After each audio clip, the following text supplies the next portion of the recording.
কেন নামাজ পড়লাম না, কেন রোজা রাখলাম না, কেন তাফসীর মাহফিলগুলোতে গেলাম না, কেন ইসলামের পক্ষে ছিলাম না, কেন আব্বা আম্মার খেদমত করে জান্নাতি হতে পারলাম না, কেন গানের কনসার্টে যে লাফালাফি করতাম, কেন মদের আড্ডাখানায় যে টাকা উড়াতাম, কেন নিষিদ্ধ পল্লীতে যে চরিত্র নষ্ট করলাম, ঠিক কি না?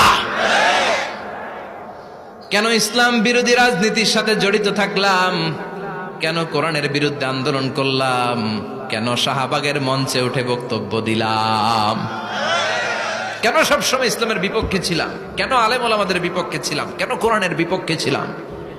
আফসোস করব, ইয়া লাইতানি কদ্দামতু লিহায়াতি। আল্লাহ বলবেন খুযুহু ফাগুল্লুহু সুম্মাল জাহিমা সাল্লু সুম্মা ফি সিলসিলাতিন সাবউনা যিরাআন ফাসলুকু। আল্লাহ বলবেন ধর, শিকলবন্দি কর, ওই দেখা যায় জাহান্নাম করছে যে গরগর, ঠিক কি না?